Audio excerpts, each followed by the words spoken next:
Radio. Yeah, you already know. Talk Riff Radio. It's time to start the show.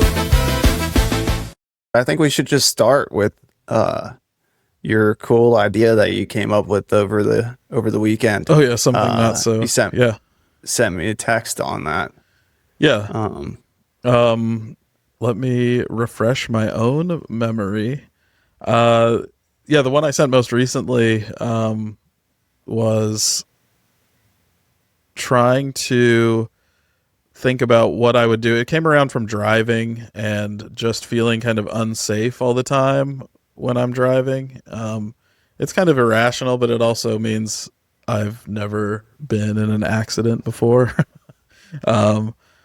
I think dash cams are kind of almost necessary now. I guess they've probably been becoming more popular over the last, 10 years since camera technology's gotten better. But the fact that I have this ultra high-tech camera that's sitting on my dashboard every time I'm in the car in my cell phone, and the camera lenses are pointed the right way, and it could just be recording like in dash cam mode.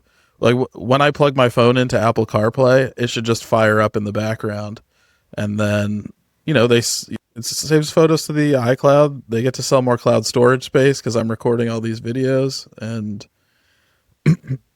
yeah, whoever's listening, Tim Cook, he listens. He's one of the subscribers, right? Yeah, we got him. Cool. I think Tom from MySpace too. He could probably do something about this. He knows. He's always people. a friend. He's always your first friend. He's everybody's friend. Hell yeah. But definitely was a good idea. I'm wondering if there is something out there ready for this. If there is, we can always make it better. But I thought that was a really sick idea, especially what you're talking about, having extra cloud space available, or a separate subscription that is more on. Maybe they give you a price break because it would be on the safety side of things, and they're collecting all this driving data too, so they could charge you less. Yeah, I think it could do a lot. I mean, there's accelerometers in there and in your phone. I think you can opt in to have it allow for Google or Apple for that matter to add your data to the maps, updating maps. Yeah. Yep, for sure. I think the question is, would we want Apple to handle it, or do you want it to be a third party app? Well, I think working with the big boss is probably where all the money is. So if you could get Apple to actually buy if you could just sell it to Apple right off the bat and have them incorporated into the iPhone. Probably just steal it though, right? Our fans are going to steal it too, man. Oh, I want them to steal it. Tim Cook's listening, steal man. This album. Yeah, steal this. Yeah. No, I mean, if it could be incorporated into just an update on the iPhone so that you can, like you were saying, when you launch Apple Play, it knows you're in the car, and it's, it has the right magnetic grip, and then it starts filming. Mm-hmm. It should just be incorporated into the iOS. Yep, that's the best of the ideas. It's crazy to me that car manufacturers still, if you buy the newest, biggest, nicest luxury car, it doesn't include a forward-facing, constantly running recording camera all the time. I mean, Teslas do, right? That's the first thing that's kind of recording all the time. You might know more than I do. I'm not sure. I don't know if they record all the time. I know they have their cameras as like a security feature where they're recording after you park. Yeah. Or if something happens, like they sense, like if the alarm were to go off, the cameras would start recording, kind of situation. Yeah. The iPhone does have a feature built into it though for accidents, right? Yes. Where it calls 911 if it senses that you got into a crash. Yeah. No, it can sense if you fell, like my Apple Watch. My story I would always tell customers was that, you know, one time I was chopping wood and it thought I fell over or something, you know, just like some bullshit. If you drop Did the it watch, call 911? it just sent me a little alert saying we sensed a fall. Do you want us to contact emergency services? And I hit no. Oh, well, that's kind of lame. It should just automatically call. Well, it will in like 10 seconds if I don't hit the no button. Do you remember when there was all the infomercials on TV for the grandma? Help! Oh, yeah, I fell over, and it was the little box on a necklace. Yeah, life alert. Life alert. Yeah, I've fallen and I can't get up. Yeah, That's basically what iPhone is nowadays. Is a life alert. it has it built in, man. It has life alert. Yeah. Every technology that was a good piece of technology, not every technology, you know, it can't. They're getting close. It can't cook a They're meal. missing the clap on, clap off lights. Yeah. Well, I mean, you could say, "Hey, what's her face?" and it's kind of like a clapper.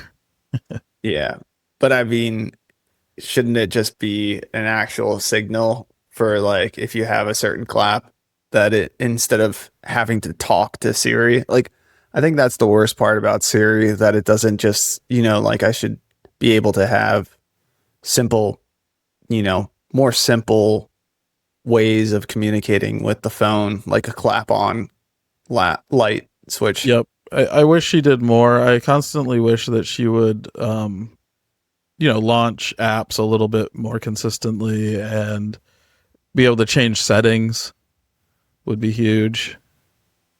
Huge. Yeah. Siri is the blockbuster of AI. Yeah. Yeah. The little They had little a first Caesars. mover advantage. Yeah. They had a first mover advantage. They literally fucked everything up by not working hard enough on using it. I think most likely it came down to the fact that there was maybe privacy concerns and they were more concerned on the privacy side of things, to not allow for Siri to be as excellent as it could have been. Yeah. I don't know. Yeah. What's your theory? I feel as though Apple they require on maintain their business model kind of requires them maintaining a very high level of control over their products, and they don't have the best AI capability to maintain control. They have to farm it out somewhere. So they're not developing their own, and it's just not as seamless as all the others. I mean, ChatGPT and Siri are two totally different programs, whereas, you know, with others like Gemini and things like that, they're pretty one and the same. The voice assistant actually is built into the large language model, so it's just, I think, a little bit more seamless than what Apple is able to do. Right. I mean, it did have that first mover advantage. Oh yeah. Though, and the fact that they couldn't get Siri to be a LLM before anybody else goes to show that they really screwed the pooch on that one. Oh yeah, for sure. I mean, small companies like whatever these, you know, smaller companies are, OpenAIs of the world that were small, you know, 5 years ago, like they shouldn't have been able to catch up. So, you know, that just, you know, makes me think of this story that we have here about this AI company that raised 450 million from Microsoft and SoftBank. It was valued at $1.5 billion. And then it was discovered that it was actually just 700 Indians manually coding with no AI whatsoever. Yeah. And even if Apple would have just done that with Siri and made people think that it was Siri, they would have had a first mover advantage. They could have just had a shit ton of people in the background taking people's requests and using Siri's voice. Yeah. But they fucked that one up too. Yeah, well, there was a joke that in the beginning that AI just stood for anonymous Indian. And I think that was a lot of people's like early, like, we'll do this until we figure it out kind of scenario. Yeah. I had a business card app back in 2011, 2010, and I was, in a club in, college, and they had, or I was going around visiting all these different, offices and potential, jobs or whatever. So, whatever the conventions were that I went to and stuff during college, that I would get all these business cards. So there was an app that was a business card app, and you'd take a photo of the business card. Yeah. And then it would just populate a contact, all the contact information. You'd send it out, you'd save it. Yeah. And then it would come back as like a contact that you just would save in your phone. Sure. So you didn't have to type everything. Yeah, yeah. Then you read the fine print at the bottom. Like I did this like a year later. Like I was like, oh wow, like it is actually just a human somewhere in the world typing it and sending it back. And this was a free app. Yeah, for sure. What the fuck? Did it have ads? I mean, you might not remember. But No, it didn't. wow. So they were just Yeah. harvesting people's information. Right. Yeah. Gotcha. Well, yeah, I mean, good on them. I mean, that's innovative for back then. I mean, how many like random people are typing their business card info into all these giant services, and how much of their revenue is created by selling that information? I mean, you go to make a t-shirt or a mug or something with a phone number and an address on it, and that's really what's valuable, is just people's information. Yeah. That's where my mind was going when you were talking about having the dashboard cam, and just, it might as well just be a data harvesting, where you get, you save money on cloud service, but at the same time, it's just harvesting all that data as you're driving around. Yeah. Well, when I worked in California, I worked for a camera company, and I guess we were already doing it. Maybe that's what put the idea in my head, is that really it's not a bad idea to be recording all the time when you're driving around. It's such a crazy dynamic situation, and he said, she said, and litigation and fault and all these things with video and audio evidence. It could save you many, many thousands of dollars. And yeah, it's just a crazy world out there, and people drive like so insane all the time. That Maybe there definitely was a time and a place for it. I just feel like that window is closing so fast because of all this generative AI, and like, at first it was just Photoshop, and just, you'd actually have to do a lot of work to doctor a photo. Sure. But at this point, like, you could do massive insurance fraud by just showing like you crashing, and or somebody crashing into you, when you actually hit them. Exactly. And then just sending that to the guys and be like, dude, you got to pay for this, Yeah. That window is definitely closing. But again, it is important for your own sake. Maybe it's for you and your family to say, like, look, this is his last few minutes before Yeah, I guess so. I mean, yeah, when I was working at the camera company, you would, I mean, some of those videos are gnarly. It's not like, it's like a pretty dark industry to be in because, yeah, your videos are, they're involved in like this giant process that happens when somebody gets into a really bad accident. So, there's obviously a lot of behind the scenes, like paperwork side of stuff, but in the end, there's this video that's like sometimes pretty graphic and disturbing. Yeah, Yeah. it might as well be faces of death, but a job. Yeah, but that's maybe that's why I thought about it. That's why I think about it so often, is because I have that Yeah. previous experience. That's like those all the people that were working for Facebook, and I think it was Facebook, but they were having like massive depression and like anxiety and like really wanting to like quit their jobs all the time because their whole job was like filtering out the crappy things that people post on there. Yeah, things that Especially got during reported. like the war. Yeah, Yeah. and during the war on terror and all that kind of shit. For sure. Where, I could imagine even like this dashboard, camera company. It's like this feel good. I mean, it should be, feel good job where you're like, I'm just helping people out. And then you got to watch all these scary ass videos make you never want to drive again. Yeah. Because we don't see all these accidents that happen on the road, and they're happening all the time, And honestly, I had the choice not to ever see them, which is kind of a funny part about it. But there was this really great guy that worked there, and he's still one of my favorite coworkers of all time. I was just talking to my wife about this a few nights ago. His name's Al, and I hope he's doing great. He's probably Shout out.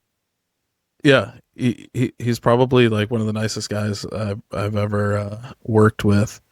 5'5", probably. I apologize, Al, if you're taller than that. But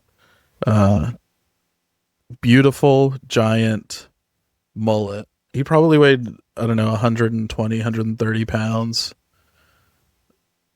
He looked strong and fit, like he was a really fit guy, but this giant like black salt and pepper gray mullet that went like between his shoulders, and in the front was like really big and like done up really high.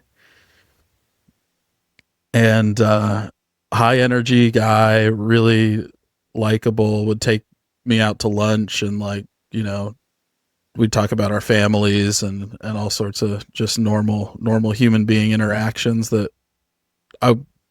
you don't get a lot these days anymore. He was the customer service manager, so he would be the first person that the client would call if there was a major accident and be like, we have to get this video footage archived and basically, copied to hard disks and all sorts of stuff. We need to get it off of our system because we need it. So he would be the one who would first know about these things, and he would always be like, hey, I'll be like, what's up? Like, you want to come and see another one? I'd be like, I don't know. Yeah.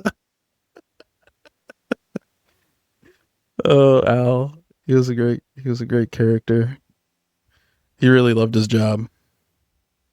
Yeah, that's good, man. I mean, good customer service is important. I just had a guy at Whole Foods that was a great teller, and I haven't had anybody with that much down to earth charisma in forever. For sure. Where he was making side conversations, really like personable. Yeah, for sure. And I was just like, damn, like either this guy like does not need this job at all and is just doing it for fun. Yeah. And or he really likes it.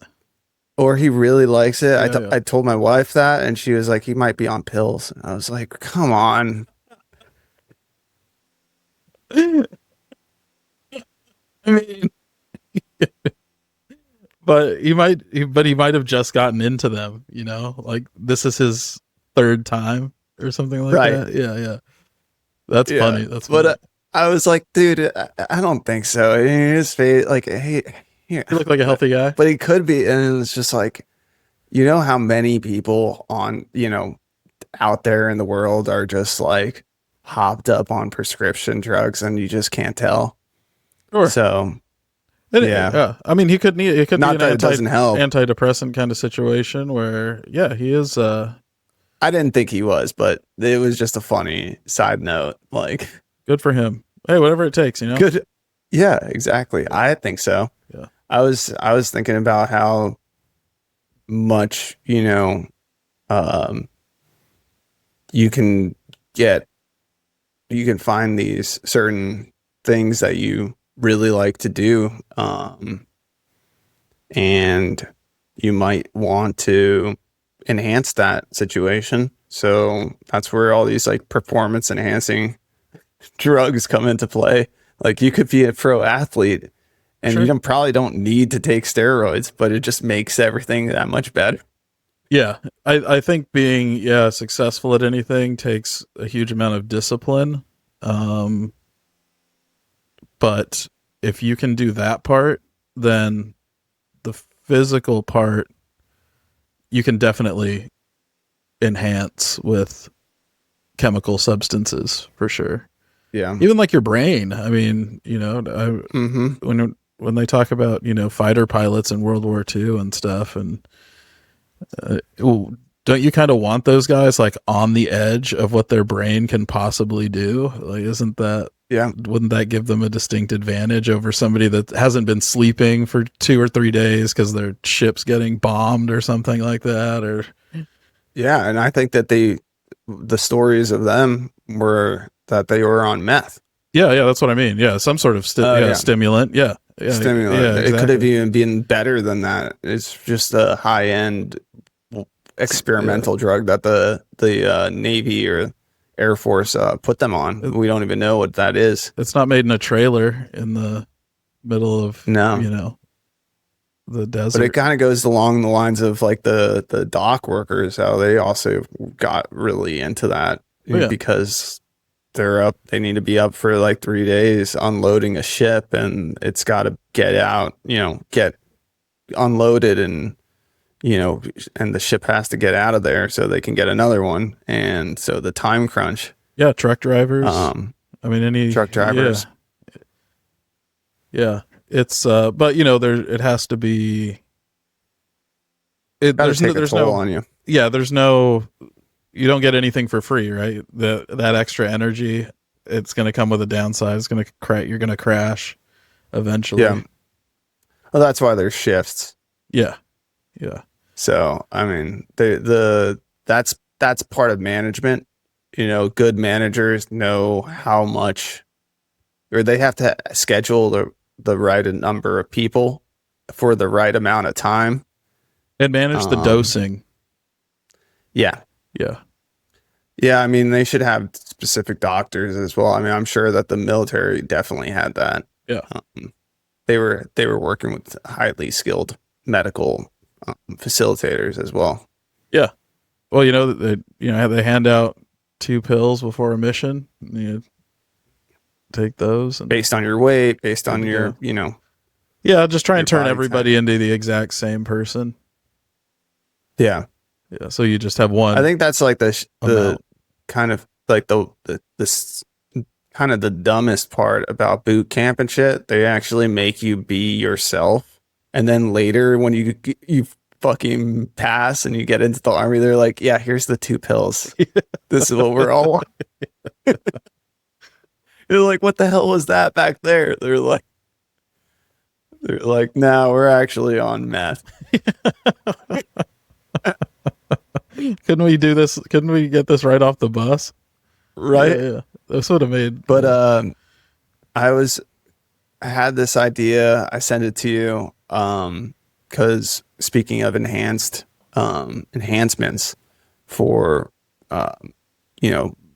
whatever facilitating different things, had an idea where these humanoid robots we're kind of in a sweet spot right now before everybody realizes that they're robots, but these really enhanced humanoid robots that are out there, if we can get them to be a person that goes into a casino and plays blackjack, the card counting abilities on these humanoid robots or poker play, like they don't have a tell on their face. Yeah.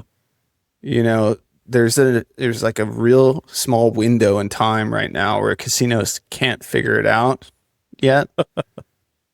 And I think there's a market right now for, you know, some humanoid robot to go in and just, you know, run house in a casino and win. They could. I don't know how believably human they are yet, but I mean the casinos are gonna. I mean, how would they defeat it? They would just make sure everyone's a human, right? Like put up a metal detector, and then that'd be it.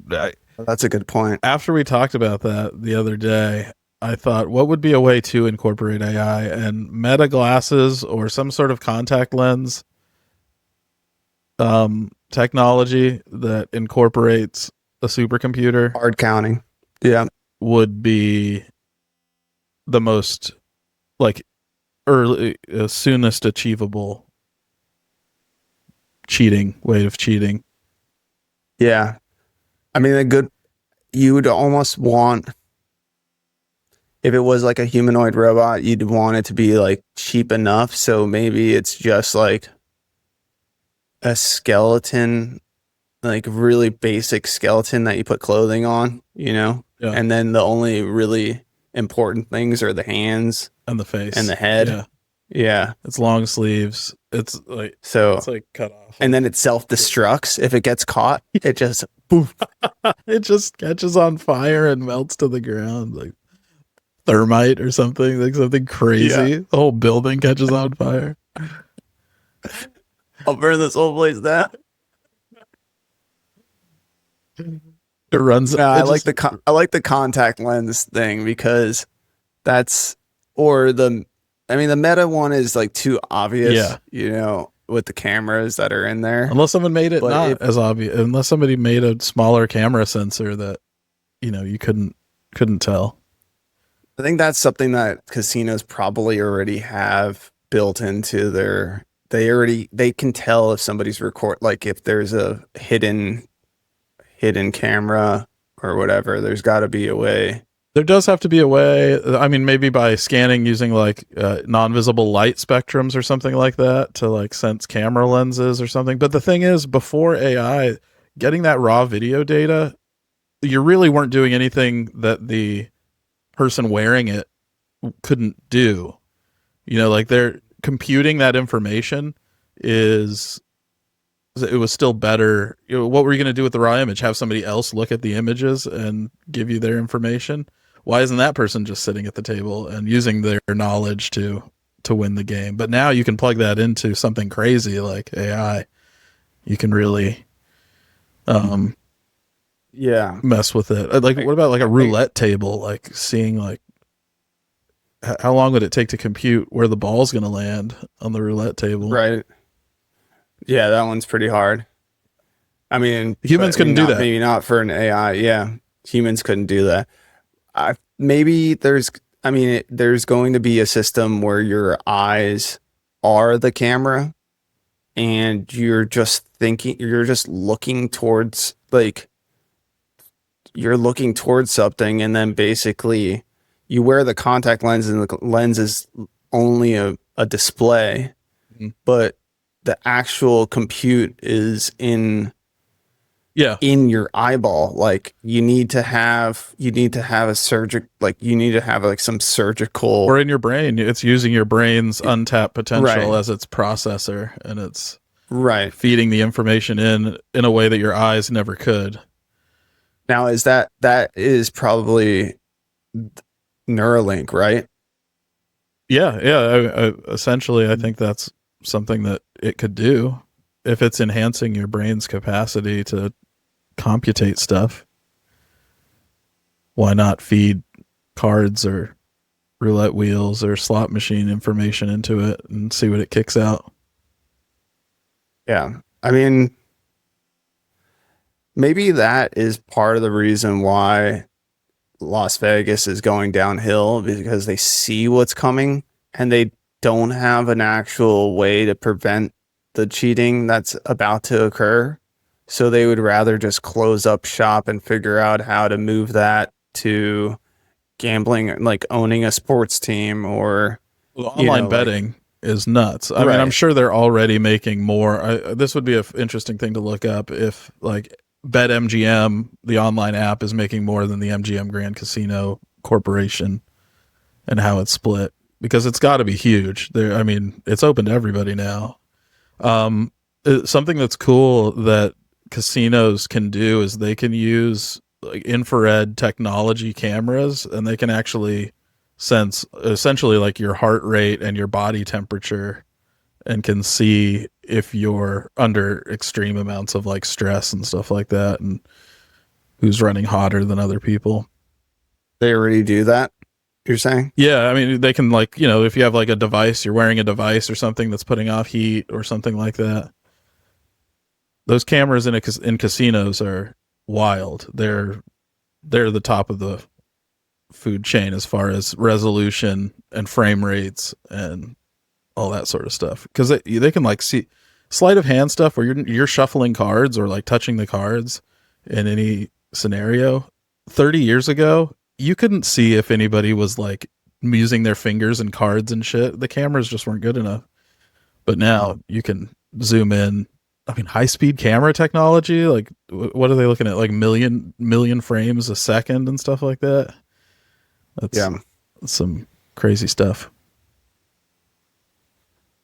Gambling sucks in general. So it's fun, but you're right. Yeah, I know what you mean. I mean, it's like such a, again, it's a hit or miss. Like, especially if you're not like, you don't have any edge. Yeah, for sure.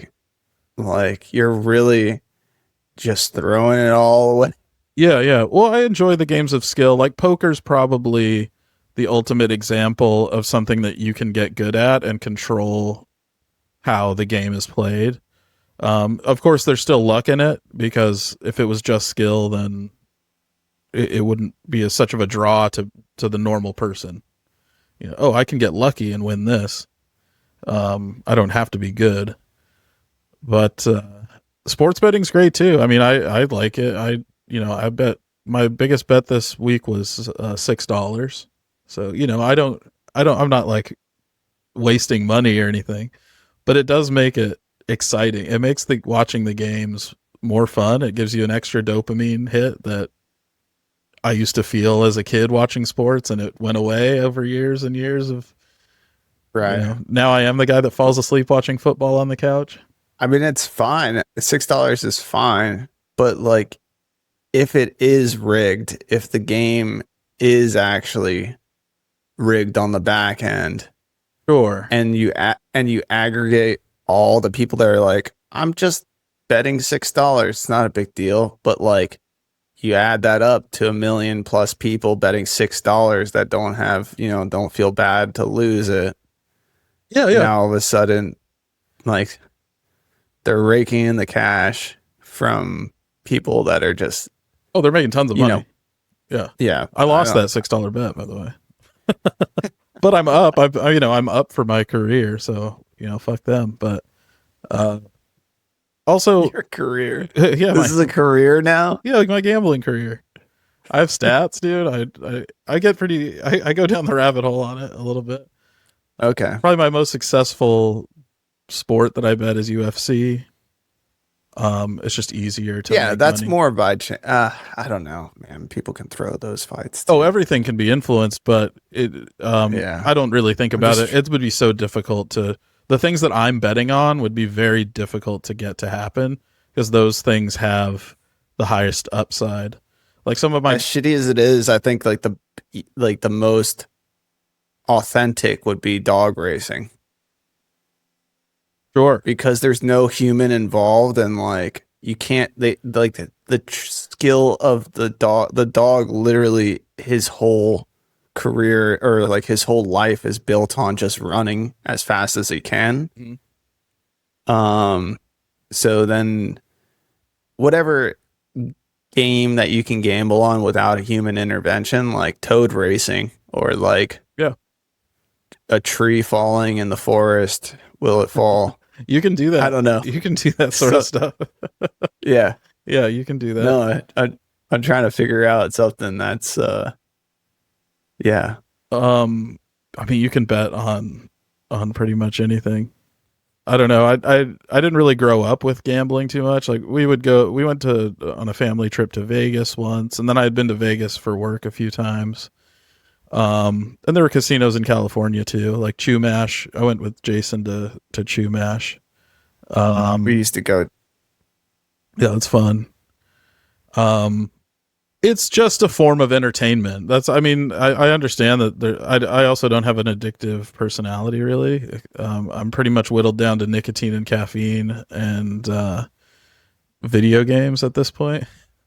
Those are my vices, but I just see it as another form of entertainment, whether I'm spending, $200 taking my family to the movie theater for a Friday night, or I'm spending, I'm betting 50 cents on, the Raiders to win or some team I don't even care about, just because it's fun. And, oh, look, they're playing the best team in the league. They're the worst team in the league, man. If they pull an upset and I just drop 50 cents, I could win $7 or something like that. Just So to juice it a little bit. It's, I guess, where it gets into the realm of like truly making a bigger, like the poly market, like the more social gambling on the geopolitical side of things. Plus, it's not just sports. It's pretty much anything that somebody wants to gamble on or create a line, create a bet. There's like two sides of that. Some people are thinking like, oh, it's very degenerate. Like it's some, it's gamifying and creating a game out of everything in life. And then the other side of things is that it's the world's first open market for insiders to trade. So you can truly see, like, there's been multiple instances of this, but you're going to see what the results are ahead of time, because if anybody has insider knowledge into that certain bet, whether it's politics or some vote or a decision that's going to be made or whatever, they can basically take a lot of money and put it on the line, and they get a huge payout. So I think that it is in a way a good thing. Yeah, I think in that regard, it's essentially just a stock market. It's how many of those people that said, "Oh, we shouldn't do this. This is just gamifying everything." How many of those people own stocks? You're just betting on a company doing well. But I guess the insiders are the ones that make money on the stocks. Oh, yeah. So it's not about retail. I'm talking about, like, this is almost like if WikiLeaks paid you to send them the leaked information. Mm-hmm. That's what's really cool about it, is that you're going to get the highest end preemptive results of a situation based on insider knowledge, which is almost like a leaked. It's like having these leaks ahead of time, Mm-hmm. which allows retail or just a regular person, maybe who's not betting, just to actually get the news before the news arrives. Yeah. I mean, that would be fucking cool. That would be the fastest way. I mean, you are incentivizing it enough that it should. The creator of Polymarket and the creator of this the USA based one, which is Kilshi. Alcy, I think. Yeah, Kalshi. Yeah, it's Kilshi is like it's everybody pronounces it differently, but basically it's Arabic for everything. Everything. Yeah, Kilshi, but like I think like they anyways, They westernized those it. two, Gonna make it digestible. yeah, they westernized I think the story is that it was like from the Arabic term, but these two CEOs or the two creators of both of these companies are the the youngest billionaires in existence today. Oh. Yeah. How old are they? They're in like their 20s. Man, if I was a millionaire in my 20s, dude. A billionaire, I mean. If I was a millionaire, shit. If I was a billionaire. Oh. Where would I be? All they did was create a market for people to make predictions, a prediction market. That's cool. I mean, yeah, that's super easy and simple. And it just has a graph with a couple lines that go up and down. And like, it's fucking awesome. Yeah.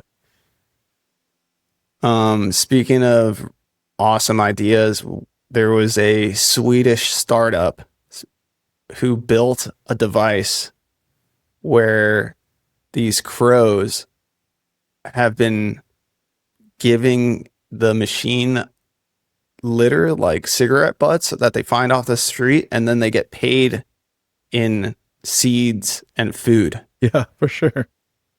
So they've like single-handedly, these crows have like been cleaning up the streets just for food. Like they're getting paid by this little machine. It's a great idea. It's basically a trash can that pays out in seeds. Yeah, that's great. And the idea is awesome. I mean, these birds are so smart.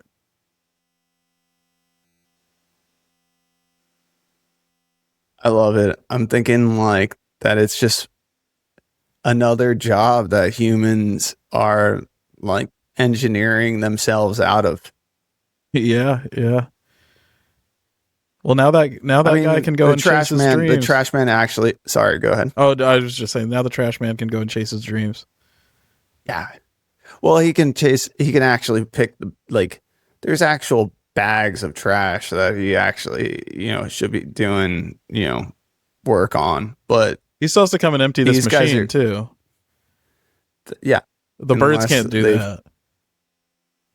No, the birds can't do that. But if a robot comes over, like a Roomba, and we should create the Roomba, the robot that goes from machine to machine, and just the payload gets dispensed into the top of it, and then it takes it to just a full sanitation robot. Like, like this is one of the stops on its tour, but it's really like it's street sweeping. It's picking up other types of trash can, like human trash cans and other stuff, and they're all plotted out on a grid, and it travels the streets, and the whole time it's cleaning the streets, sweeping up litter in the gutters and stuff. Yeah, I mean that's a big market right now, would be because I'm seeing a lot of trash cans, like public trash cans, that are just getting full, and they could be at restaurants or outside of like fast food places or convenience stores or whatever, or city trash cans, and just the workers haven't gotten there yet, and they're fucking full. They're overloaded. And if you could just have a trash can that is the robot that moves itself to the facility, and then it gets another one comes like R2D2 style and comes and takes its place. I think that's that's definitely a market right there. Yeah, for sure. Or an incinerator one where it just feels that it got too like it's full, and then it just closes the lid and just poof, the dust. Yeah, for sure. Or it powers itself on the garbage that it consumes. Yeah. It's just this, it's like belching out black smoke. It's like Victorian steampunk style. It's like chugging like a I love train. There's like another European country where the trash can is just a small trash can that you see on top of the street level. Yeah. And then it actually is a huge pit below it. Or like one of those like BFI style, Yeah, dumpster. Yeah. dumpsters. Yeah. Herbie but Kirby. It's in the ground underneath of it. Yeah. And so the trash man comes with his truck, and it's actually has like an arm that pulls that can and pulls the whole thing out of the ground, and then it dumps it into the trash truck. But from the surface level on the street side, all you see is like a normal trash can. But there's a big cube underneath. That's dope. That goes into the ground. That is really cool. Or what about including things in like the actual infrastructure of a building more? Like I feel like in the 70s, 60s, laundry chute, trash chute, whole home vacuum system, like those things were ahead of their time, and then they kind of got replaced by these handheld electronics, which obviously that's just the way that it went with consumerism and Japanese technology and smaller circuit boards and motherboards. But it's pretty cool to have it built into the house. Like if you could have a trash system, like a vacuum system that, to put it right in the dumpster that the truck picks up, it just like sucks it out and deposits it into the dumpster outside. Because right now I'm putting trash into a receptacle, and then I'm having to empty that receptacle all the way to another receptacle that the truck picks up. So we need to cut that process down. A permanent, like next to your mailbox, should just be a can that's for the trash man or whatever. Yep. But your typical garbage can. It's like an enclosure, little thing, yeah. An enclosure, yeah. But it should, it should have, all these houses should be hooked up, where it will take it to the street, like you're saying. Mm-hmm. It will vacuum it out like the, like the old bank tellers. Yeah, yeah. And the motor could be, well, where would you want it? I guess because vacuums are loud, right? So kind of outside in like a noise-proof enclosure, like where the generator is on a house or the air conditioning unit or something like that is. Yeah, it's in the enclosure itself at the street. So like it's, like whatever noises is being made, or it's buried underground. You don't hear it at all. That's true. Underneath the enclosure. Mm-hmm. Yeah. And it's owned by the trash company, or it's owned by the homeowner?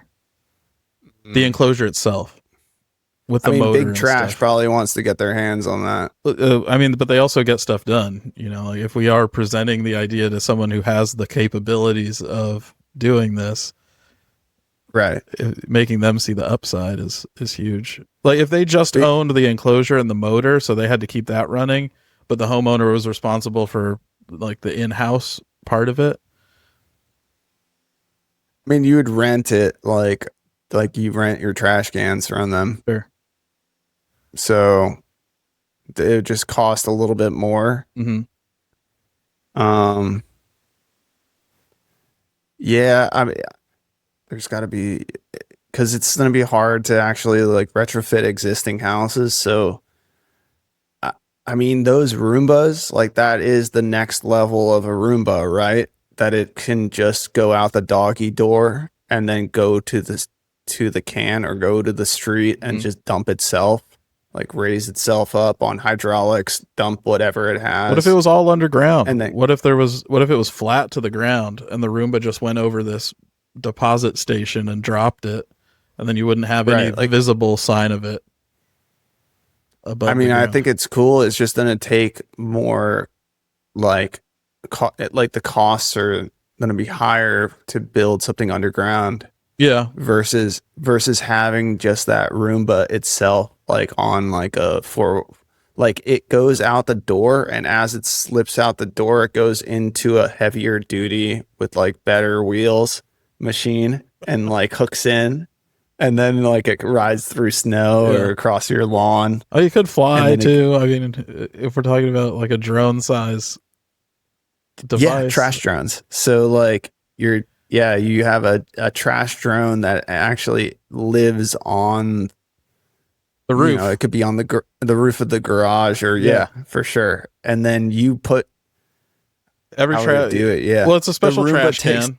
Oh yeah, Yeah. but you want it to sweep your house too. There would have to be two Well, devices. the Roomba inside your home, yeah. you have a doggy door, but it's very small, Oh. and it's just the size of the Roomba, Yeah. and it's a flap, and the Roomba goes out and goes onto the doorstep, and it has a hook, and then the drone comes from the garage, picks up the Roomba, takes it to the cans, and drops all the fucking contents. Sure. The Roomba releases the contents into the can. All right. I like it. This is my version, my idea. All right. So you have the Roomba inside the house, and it has some sort of device inside that like turns it into a solid cube of garbage, like either like some sort of heat compactor or something like that presses it. Yeah, trash compactor. Yeah, and it turns it into like this solid cube or pellet, and it can be your Roomba could be a little bit larger than what they are right now. They can be twice as high. The thing is like the tallness of it really is just restricted by what you want it to be able to go underneath, right? Like your couch or True. things like that. But then it deposits that pellet into the vacuum system that takes it to the roof drone, and then the roof drone takes it it can take it all the way to the dump. We don't even need garbage trucks anymore. Just fly my garbage to the dump.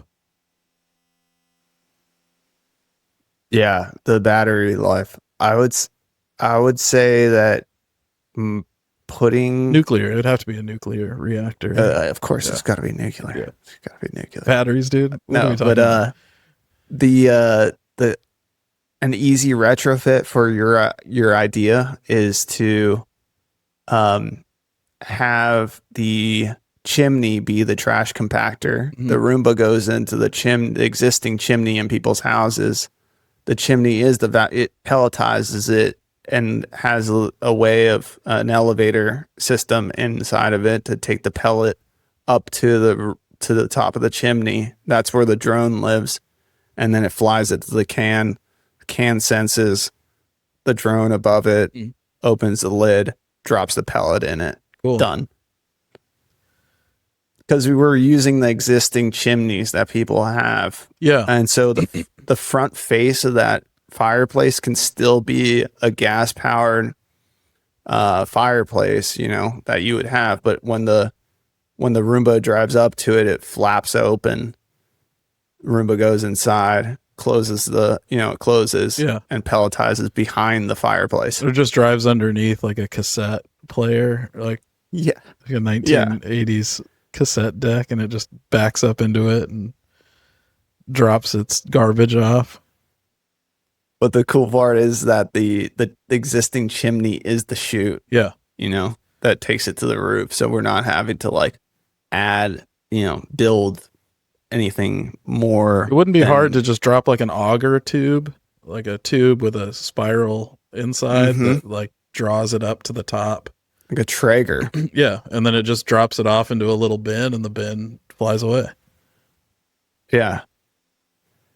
Man, the trash trucks, like really should only be going, like there should be a place in every neighborhood That's what I was just thinking. for these drones to drop the trash off at, so they don't have to fly all the way to the dump. And- but the trash man also shouldn't have to go door to door. No, yeah, he can go to the main intersection or somewhere away from people's homes where the smell, because it's going to be stinky and stuff, where the smell isn't affecting anybody, where the noise isn't affecting anybody. It could be in the Walmart parking lot or something like that, and just somewhere easy for a truck to get in and out of. We can retrofit the chimneys to be air cannons. And so they shoot the pellet to Walmart. And it's like it's an artillery piece on the roof. Yeah. It's So it doesn't super loud because because we it has should- to go supersonic to get like 15 miles away. We should, yeah, but the point is that we shouldn't have like, because not everybody's going to be on the same schedule with their drones. You know what I'm saying? Sure. So like you'd have all this buzzing going on, Yeah. and like people dropping their trash off. Well, there could be a shit. day. It could be like, this first, Tuesday, every Tuesday, all the drones leave one neighborhood and go and then come back. Then the truck comes. How quiet can we get a drone these days? I would say that they're not quiet enough for sure. Not if they need to lift any weight. Yeah. I mean, it's just the fans. The fans are, sorry, I'm getting a call. Yeah, the fans are super loud. At some point they'll be better, but I don't know. Man, some of the new jet engines for airplanes, they're looking at the noise difference between, especially the 60s and 70s of jet engines and today. They're so quiet and so like efficient, and it's wild. Airplane jets, if you ever want to go down a technology rabbit hole. Yeah, why don't they do that with drones? You could have a jet engine and a gyroscope. Gyroscopes keep things flat and you can steer with them. Mm-hmm. And it's just fuel, I think. I mean, that's the jet engine drones are probably the future. Nuclear powered jet engine drones. Yeah. Jet engine drones. I like jet end. We could just shorten jet engine to jet end drones.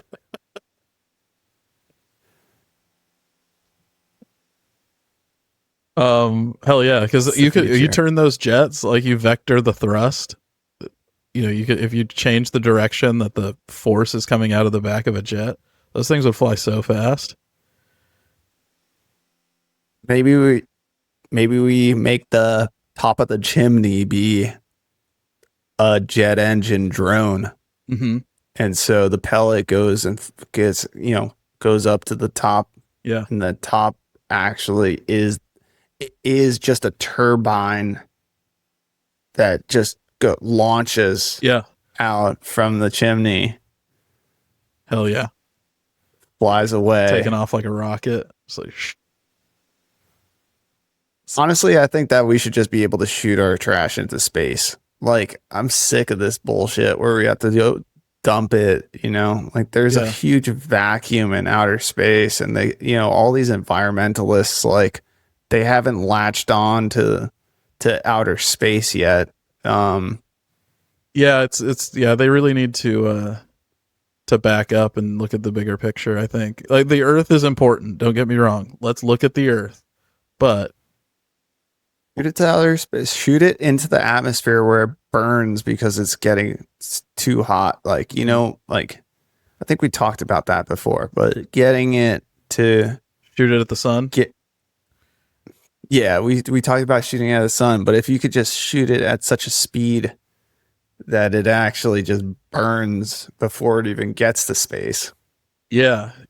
I mean, you could lob it up there just high enough to where it burns up in the upper atmosphere, right? And just get it out and then let it fall back in and burn up into nothing.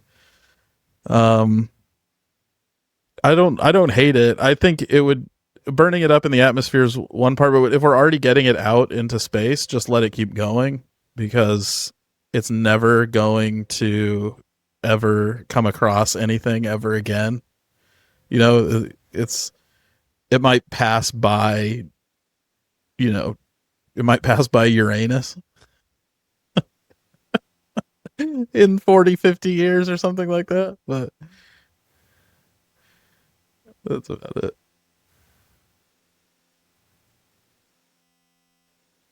There was an article here about not a trash truck. It's a truck that is a mobile bee hotel.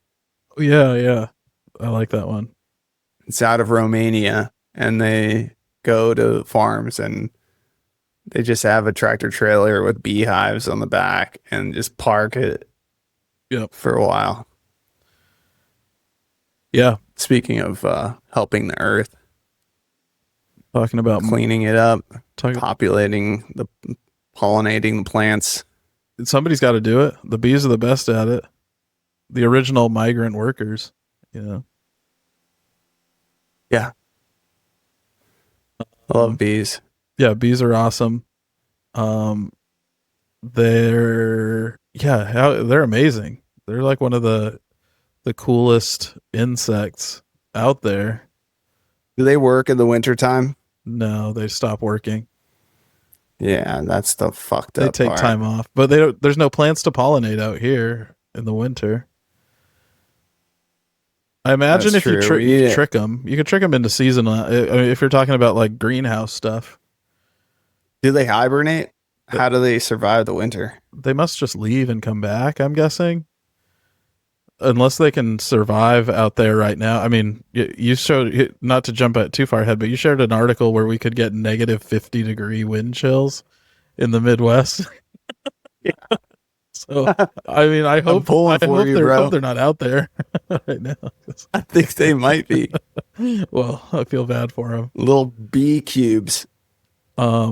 This guy that posted this, by the way, is one of my favorite YouTube channels, Max Velocity. Shout out to Max Velocity. You like him? Yeah, he's awesome. Yeah, I like it a lot. Yeah, whenever there's a tornado season warning in the area, that's usually where I go, because he has people out in like the field driving around, and you see like multiple camera video feeds of like, this is the western view of, you know, the funnel cloud. It's gonna, you know, it's moving through this area right now. It's just, he just has a very easy to understand way of describing crazy weather science. That's his real name too, right? I don't know. I hope Max Velocity. Max Velocity would be an awesome name. Max Power. It's awesome, dude. He looks young, man. Yeah, he is young. Yeah, but the When I was young, I wanted to be a meteorologist. did you? Yeah, and I was thinking about it. I didn't get into it, but nowadays it seems like it would be the time, you know, to get into meteorology. You just need a YouTube page, really. Yeah, you have to. I mean, the reason I like him is because he loves it and he's passionate about it, and he's. I could get passionate. No, I'm saying I think you could. But I'm just letting you know, in order to be something that's like engaging when you're talking about weather science, you can't fake the enthusiasm, right? You know, if somebody's just not really into it, they're not going to be like, "All right, now we're going to this guy, and he's got to." Yeah, you can fake it. I mean, I don't have to fake it on Twitter. All I have to do is write it in caps lock like him. He wrote it in all caps. Wind chills as much as 50 degrees below zero are possible on Saturday in the Midwest. 50 degrees below zero. I think 2018, it was 25 degrees below zero with no wind chill. Yeah. I don't know what it was with the wind chill, but I remember being outside and having to shovel my driveway out, and my thermometer in my car at the time, negative 25. And I don't think that factors in wind chill. I think that's just air temperature. We were in negative 30 at in Aspen when we went snowboarding. Was it at the top? Yeah, that was negative 30. Yeah, Negative 30 for sure. Negative 50 is like an airplane, like what you see when you're like flying internationally. Yeah. And you're like, oh, it's negative 50 out there. You're up where there's no air. Yeah. Right. Here we're at the ground level and negative 50. That's going to be nuts. Well, there's no water up there either because it's all frozen and it drops down until it melts and turns into clouds or rain or something like that. So negative 50 on the ground level where all the water is kind of the problem. That's what creates all the issues of like pipes bursting and, you know, roads cracking up and stuff like that. Dude, my hose are drained, dude. You worry about your own hose. Check your pipes, dude. Dude, my pipes are clear. I You might have to siphon your pipes. I did all my water work this week where I changed all the filters and I did the regen cycle on the water softener and I like purged the system Nice. and stuff like All that. the microplastic episode or the talk from last episode got you. Yeah, it was part of it. I changed the filter in my furnace also. It's just a good thing to do now that the weather's changing. Yeah. The one thing that you're probably not going to be able to prevent is a 7.6 or 7.6 earthquake hitting Japan and a tsunami as high as 10 feet hitting the coast. There's no preventing that. I don't care how many pipes you have. How many pipes to drain? I gotta keep doing it. I mean, it's not having any effect yet. Dude, 7.6 though. I mean, That's big. that's damage. Yeah, that's damage material. Yeah, for sure. So it occurred. The earthquake was offshore. I wonder how offshore. And this would have happened, right? We would have heard about something happening at this point. Yeah, I mean, it happened. I'm reading about it right now. But I mean, did the tsunami hit the coast, or Yeah, was it noticeable? it did, but apparently all the nuclear power plants are fine. That's like the first thing that they talk about. They're like, nuclear power plants are okay. Well, yeah. I'm like, thank God, dude. Fucking Fukushima. Yeah, Fukushima. yeah. That was a bad one. That was bad. Fucking 2011.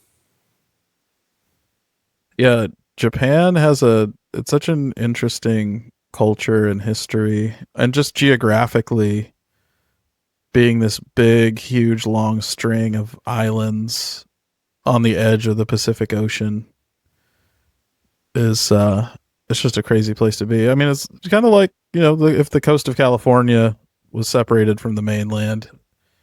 That's how I always kind of pictured it. A little bit colder further north, but yeah, just kind of a very volcanic, seismic area, huge mountains. Yeah. They're just a lot smarter about it.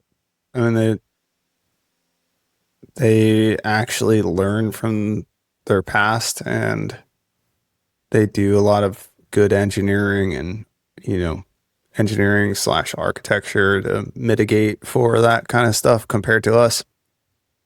Like, the best that we can do is the fact that we're building our buildings out of wood, and we're like, yeah, we build them out of wood because they're pliable, and when the earthquake comes, they will be flexible. And then over there they like put their buildings on magnets and like air cushion pads, and they actually like counteract huge earthquakes on a daily basis. And they don't have any power lines above the ground. All their power lines are buried. Yeah, that's pretty cool. Yeah, they're just, I guess it's a smaller land mass than we have over here, but I think that kind of practice should be implemented in America too. Yeah, It would have prevented a lot of these fires in California if the power lines were underground. yeah. I wonder how they did that. Whether they, just one day decided nothing new can be built above, and eventually everything would end up being underground, or if they actually had to go around and be like, all right, now we're going to bury all these ones. All right, now we're going to bury all these ones, because it'd take They forever. probably got a lot. Yeah. I mean, when you want to do something, it probably wouldn't take that long. It just has to be implemented as like a nationwide effort. And I think after a emergency or a tragedy or, a huge event, you can get everybody's support behind, putting the effort in to do something like that. But like, yeah, like you're saying, it would definitely take a lot of work. Sure, they had an opportunity, even though it's a shitty opportunity, to rebuild quite a bit after World War II, since Tokyo got firebombed and Yeah. yeah, we kind of messed up all their stuff over there, so they had to rebuild it. Why not rebuild it more modern and better than it was before? Yeah. I mean, there's definitely a case to be made for California after however many wildfires that we've had in the past 10 to 15 years, all caused by overhead power lines and high winds. Yeah. Like at least those could have been buried by now, Sure. Like we're not talking all of the power lines, but could PG&E and Southern Edison please just The high voltage stuff. That's that's on top of a mountain. Yeah, that's going through the grasslands and stuff, and also has crazy high winds every year at some point. Yeah. That it wouldn't interrupt anyone's driving or their house or their neighborhood or anything like that. It's just out in the middle of nowhere. You just concentrate on that, please. For sure. Like just those things alone. I wonder if it all went underground, and because fires start other ways, but it would cut down, I think, probably a huge percentage, right?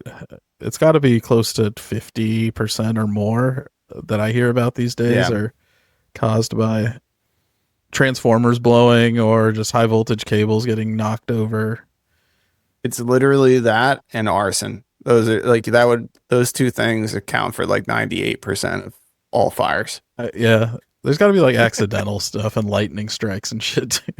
Yeah, maybe. We're not living in like the grasslands with Native Americans doing controlled burns, We're like, there's not like they always want to, like, there is like the rarity of the light hitting a broken bottle at just the right angle and, magnifying it into a fucking fire. But like, that's got to be like in the less than 2 to 3% range of things lightning striking. Because usually, like, even with the lightning, it's like there might be rain following. Oh, or 100%. It could be raining. Yeah, no, it would definitely cut down on it. Obviously, the humans are the ones causing the problems with fire. It's or electrical companies. It's a human thing. Making fire is like one of our greatest accomplishments. So yeah, and it still is, right? Yeah, I think so. Yeah, the power lines too. Like it's kind of similar to nuclear power plants where they're not well maintained. They're over 50 years old. They have that it's not like they're being serviced enough, especially in these hard to reach places that they have these high power, these lines coming through. Like, they try to service everything, but it's probably really fucking old materials. Yeah. And then just if the winds are crazy enough, it doesn't matter how well maintained something is. Something catches an angle the right way and breaks something that's under tension outside of its specifications, it's gonna break. You could retrofit everything to be bigger and stronger and heavier and more expensive, but the long-term solution is just going underground. Yeah, I think so. Wireless energy, whichever we can do first. We could have that homeless hunting club. Yeah. Also be digging ditches in the mountains at the same time as they're hunting. Sure. Yeah.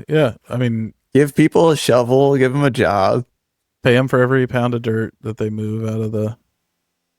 They could also be mining for gold. I'm sure that they would come across fossils or gemstones or something. They get to keep anything they find. Anything? You can keep it.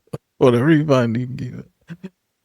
That's great. That's like yeah, this could be like, what was it, the CCC program after the Great Depression, where they hired all the like people with, that were in need of a job. They gave them the government gave them jobs Yeah. to like build dams and whatever. Yeah, my high school was built with that. Yeah. So that's 1930s, 33. what we're talking about here.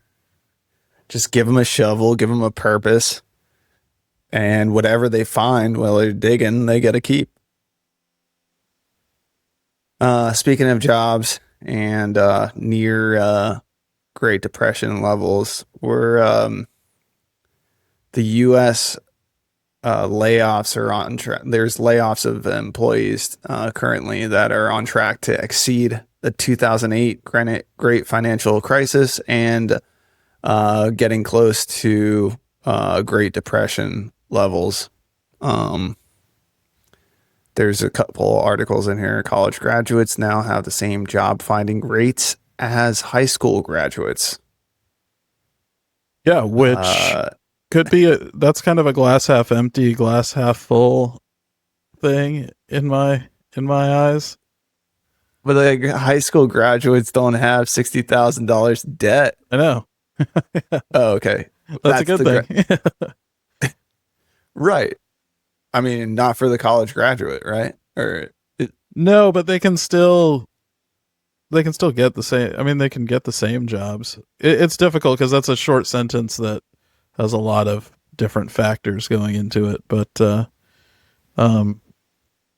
it's just going to mean that new different jobs are going to have to be created and found for these people that are being replaced in some sense by technology. But is a high schooler going to find those jobs? Or is a college graduate going to make the job that, I guess I'm just talking on like a more of like a larger level, like higher level of thinking is more like the numbers of college graduates like that are gonna be trying to look for a job. If I was an employer, I'm most likely going to hire the high school graduate because for sure they're not going to be like entitled and looking to make as much money as a college graduate with debt. Yeah. No, if you have debt, you're probably more motivated to not settle for a lower wage. It's also interesting because I wonder how much of this data is skewed by the number of college graduates versus high school graduates changing. High school graduation rates might be relatively similar to what they were 10, 15 years ago, where the number of college graduates might be lower than it was. I just don't know. I'm not saying that might be the case, but that report would have to factor in a lot of different data points to mean that, it still sucks though for somebody that did spend a bunch of money on they spent and time when they could be working. Yeah, exactly. I think that's always the kind of the catch 22 with going to college is that you're kind of you're gambling in a way, like that after 4 years whatever you study is going to be relevant and that you will get like whatever the forecasted amount of money is when you go in. Yeah. So these guys, these recent graduates are on the shit end of the stick as far as, wasting a bunch of time and money that they don't have to get a degree that they could have just, they could have just worked straight out of college or straight out of high school and gotten the same job. If I could give one piece of advice to college graduates today, just don't even say that you went to college. If you're looking for a job and you put your application in, just don't say that you went to college, because I'm sure that you would get a lot more interviews and higher, More you would offers. probably get more Yeah. offers if you just didn't say that you went to school, because these employees or employers are again going to think that you are somebody that needs a higher pay, and they won't even offer you the job. That is good strategy, because you can, if you're willing to settle up front for a slightly lower pay, lower salary, and then either proving yourself and renegotiating that when you get a raise or do something like that, or just using it for the resume and then reshopping yourself after 2 or 3 years, getting a lot of, hands-on experience in a field, and then getting that pay salary, but having the job security of the job that you've already spent that time at. Well, I can't say that, like, hey, don't put it on the resume. Maybe tell them in the interview, but don't put it on the, just get that call. You really want to just get that interview. Get the job. Yeah. I think we're in a time period in the next, from here, from what it looks like, at least to me, what I'm reading on the surface is that we're going to be in for at least 4 to 5 more years of this. And it's not like an overnight thing, whatever potential manufacturing jobs are coming back to America and bullshit like that. And we're talking 5 to 10, maybe 15 years out. And if you're going to wait around to get like high paying jobs, it's kind of you need to get into the workforce, like you're saying. Yeah. Get in there, get your foot in the door, put your head down, work.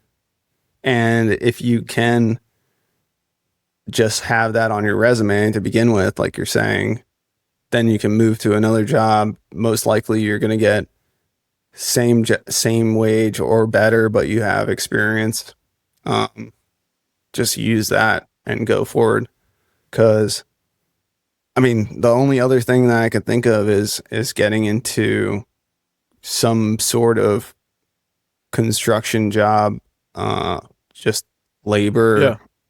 actual manual labor. Well, I was just thinking as you were saying that it's going to be important to protect yourself from automation, because, like you said, a lot of these companies are saying, let's bring manufacturing back to the United States. If you're a giant company with billions of dollars, why wouldn't you bring it back to the United States, but build it completely automated and modernized and as efficient as possible? So while, yes, they are saying that they're bringing stuff back, I don't think it's going to have as much effect as people think. Even after 4, 5, 10, 15 years, it's going to be even more automated. But there's a lot of potential for the human facing sides of these companies where the technology isn't there yet, and it might be quite a while until someone is comfortable doing something with an automated system that normally they would use a human for. Marketing stuff and sales stuff kind of is a little bit more human facing, and I'm lucky that there isn't a robot that can do a lot of the stuff that I do, like actually driving places and meeting people and helping them to feel comfortable and explaining stuff in a way they understand, because I get to know them on a personal level and we build rapport. Some of that human facing side of things is going to be slower to be replaced. But yeah, a lot of the manufacturing and technology and, software manufacturing and stuff like that, sort of behind the scenes stuff, I think is probably where we're seeing a lot of these layoffs right now at these companies. Yeah. We're labor, and specifically electrical labor, like become electricians because of the amount of compute and power that these systems are actually going to need. Electricians are going to have jobs for the next 10, 15 years as they build out. Yeah. And then It'll be ongoing plumbing. too. It'll be constantly maintenance. Plumbing is going. Yeah. Plumbers are going to be huge too, because all these data centers and systems these facilities need HVAC and plumbing. Yeah. Cooling systems. Yeah. Hell yeah. So those two specifically, I mean, yes, you can get into construction, like normal construction, but it's not going to pay as well as an HVAC, plumber, or electrician is going to pay. Like normal construction of building the facility does not pay as well as those high-end trades. Unless you own some sort of contracting trade company, it is difficult to make a lot of money. I mean, like Amanda's mom works for a drywall contractor, essentially. They're a general contractor, but they're kind of known for doing finished drywall work in giant places like SoFi Stadium or, crazy jobs like that. That can't be automated yet. We're not having robots roll down hallways and hang drywall. So it is coming, but I think we still have a good maybe 10, 20 years until we can have an entirely structure built by robots. You're still going to need, like you said, plumbing and electricians. You still kind of need a guy. I think it's about anything that you need to use your finger. Like you have to have tactile, like you're saying drywall or whatever, know, but like something that's tactile, not like a machine. Like if you're in a construction field and it's all machines already, like that's the first to get automated. But like if you're talking electricians that actually have to thread the wire, like pick the right, gauges and snip the right cords and, put it into the right circuit breakers and not fuck up. Yeah. That's a human's job. Same with plumbing. Yeah. And then, but like even the real estate thing, like I could have a not to knock on no, the real estate I already field. I already feel it. I know which way it's going. Like, but everything's going that way. I would love to have a real estate company that is just Waymos in my parking lot, and the people come to my real estate office and the Waymo is just programmed with the 5 houses that they want to see, and it literally just taxis them around, while it has inside of the taxi cab, it has all the information, AI agent that's talking to them and answering like LLM, answering all the questions that they have, knowing exactly who they are, what their needs are, and they actually are just talking with the agent that's built into the computer inside of the taxi cab. Yeah. That would be so fucking cool. Yeah. And you just have like 4 of these things in your parking lot, and you sit at the, like you own it, and you're in the office and when they come back, they're like, oh yeah, we like this one. Or the agent already knows before they even get back which one they want. Yeah. They don't even have to come back. They can just get dropped off at home and don't even need to, I don't need to talk to them at all. They could just stay at the house. Yeah, but I mean, you like this one? Just stay there. It's already kind of going that way. I mean, everything's online now, so it's just a one step away from not really needing very many human interactions to do it. The important thing is that there's still money in it, so that's good. But just trying to, like, even high schoolers though are going to be out of a job soon. Like, I mean, this whole thing about like what we're reading, college graduates are having the same job findings that a high school graduates finding. Like soon enough, it's like college and high school graduates don't have prospects. Like if it's like a systematic collapse of the job market, of course it's going to start at college level, then it goes to high schooler level, then it's like you don't even need to go to high school at some point, because like, fuck it, like, what are you actually learning? Like, everything is, Yeah, it's I don't know. already available to you. You don't have to go to a place to get the information. I think that report also, it kind of lends itself to what you were saying about trades and stuff. A lot of trades start right out of high school. You learn to be an electrician In and a high plumber. Yeah, by going maybe to a trade school even right out of high school. So that might be offsetting that a little bit too, as if, the trades are the right now kind of recession proof space that people can move into, that it would make sense that more high schoolers are being hired or finding job finding rate. I think I read an article about Palantir, that Palantir has some program where they hired high school interns that will lead to professional careers if they do well enough. But they just are skating around even hiring college graduates and just going straight to high schoolers, because I mean, we all know that we had like the best ideas before college, like, how we were thinking as a young mind, Yeah. and creatively speaking.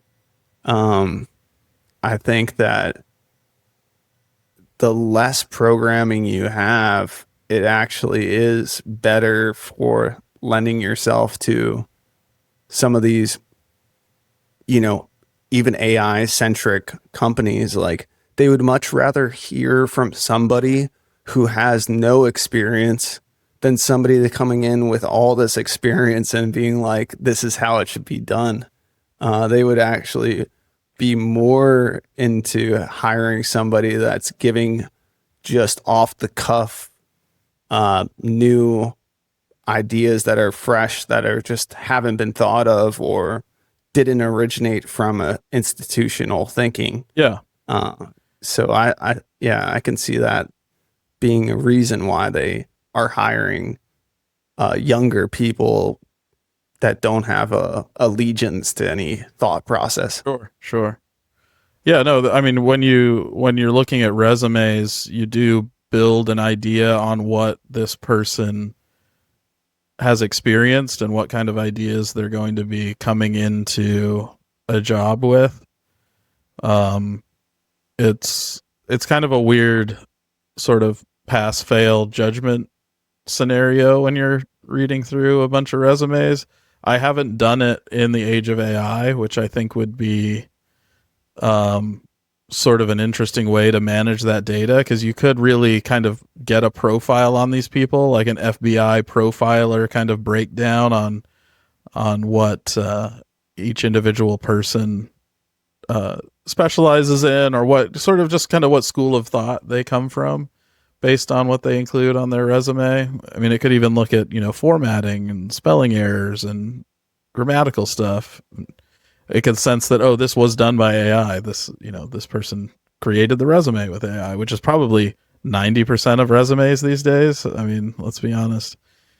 So it'd be interesting. You find one that isn't done by AI and somebody that, they went to a tiny little liberal arts college in North Dakota or something like that, but it also secretly has the best electrical engineering school attached to it that nobody's ever heard of or knows about. But it's, little things like that we didn't have access to when I was reading through resumes. I kind of had to make like broad strokes decisions based on employment history and things like that. Yeah. We're getting to a level of, the differentiating factor of today is if not, like, if you are, how do you say, like, not like, if you're authentic or if you're non-authentic as a human. And the more authentic and original you can be in this day and age, is going to lead you to have the best jobs possible in the future, because the people that are going to suffer the most are the ones that are relinquishing their human aspect to have a computer do the work for them. Mm-hmm. And then those jobs are going to be non-existent because the computer already gave you the answers. That's how you have the knowledge that you do. Why don't we just buy the computer instead of hiring the person? Right. The weird ones, the authentic ones, the ones that have these original thoughts that an AI hasn't even thought of yet, those are going to be the ones that get hired to come in and build the prompts, basically. Right. Yeah. That's who you want typing the prompts in. Prompting. Yeah, for sure. Or linking things together, asking the right questions. Yeah. This whole group of people that are out there in the world today that are skeptics, those are probably going to be very hireable, desirable hires in the future. Yeah. Because if you have questions about your reality, you're going to be the one that knows how to prompt AI for the right answer, like for the right information. Yeah, 100%. So the people that have questions that know how to direct like that inspiration, that spark that you have in your brain, and you put it into fucking words, even if you revamp it with AI, but it was an authentic thought that you were like, nah, I think that it should be done this way, or I think I want the answer in this from this direction. Yeah. Those are the people that are going to be like fucking super hireable. I wish there was a tag or a label or some sort of emblem even that would only be able to be generated on like an original thought or original document or piece of code or something like that. Kind of, sort of like a blockchain style thing that AI wouldn't be able to produce. Even if you attached like a penny's worth of Bitcoin to your idea or your thought to prove that it was organic. And then you could put that emblem or that piece of code into your resume or into a PowerPoint document that you created for work or something like that. And it would be able to tell that elements of it were created or, generated by AI, but it could also differentiate the things that were actually like legitimate thoughts out of your brain. It's proof. It's a proof of work. Actual that you intelligence. Actually put that the proof of intelligence. Yeah. Yeah, that's a really good point, because that's actually something that the AI should latch onto and maybe prioritize that data. Right. Yeah. You would get paid from the AI LLM that you're prompting if it knows, like, maybe it's an actual LLM. It's a open AI that pays for original prompts. So when you prompt it and you have had an original idea, it gives you, like, it knows that it hasn't had this prompt before, and it pays you in a little bit of Bitcoin. And it would be a gradient. Like, it would scan it and be like, okay, this was 73% original, and you get 73% of your share today.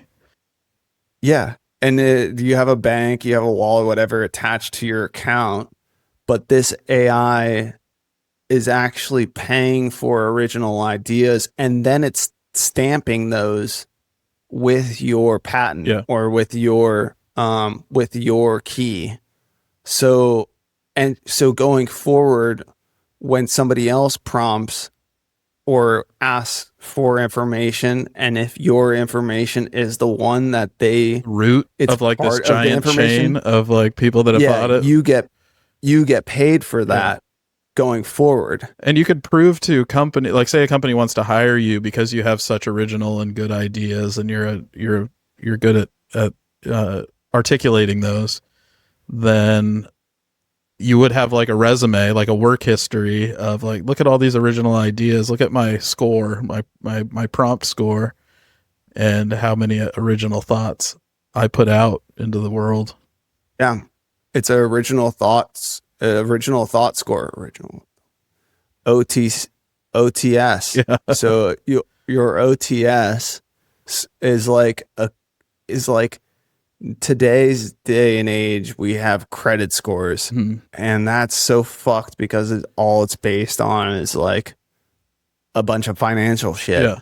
It's not really based on like Who you are. who you are. Yeah.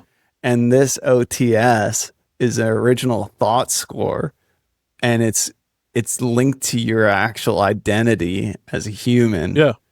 So yeah, you're creating that resume like you're talking about, but it's something presentable to any company or any person or anything, basic, or AI even, to say like, this is who I am. You can get a percentile, like, oh, he's a 99 percentile guy. Like he has tons of original thoughts. Like that's why he makes how much he makes. That's why he's as successful as he is, because he produces original thoughts. That's a fucking sick AI though. I love that as like a company model, and that is what it should be, because just think about what we're getting raked over the coals by these AI companies now, because they're harvesting all of our data and all of our original ideas. Our OTS right now is going into their system, and they're putting that information back out to other people as their own. They're saying like, this is our model's information, and you're like, but where did you get it? Yeah, for sure. And it came from original thoughts that people had, or information that was on the web or whatever. And there's no payout for those people or those thoughts that had originated to make the model itself. Yeah. Yeah. And it definitely gives value to people's ideas. And it'll just stimulate more people to want to think outside the box. I mean, if that's what you're getting graded and scored on and paid for, then you'll definitely have a big explosion of people trying to figure out what that even means and how to capture it and how to articulate it. And there's nothing really bad that could come from it. I mean, then you get into like the regulations of it, which it might be sort of murky waters of like, what if an original thought is bad for people?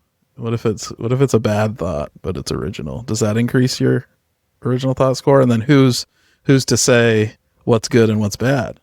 Who's gonna be regulated? I think that it gets hashed. So like, it doesn't actually, if the model itself, like there's privacy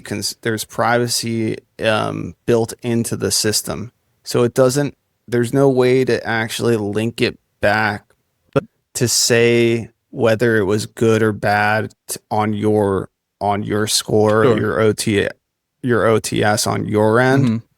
But if the AI and the system itself, if it absorbs it as an original thought, and it knows that it doesn't have this information anywhere in its system, then it can, it can privatize that. It doesn't link back to you, but it absorbs it and uses it for the model. I just don't want to hire somebody that had a bunch of original thoughts about Hitler and the Holocaust and stuff.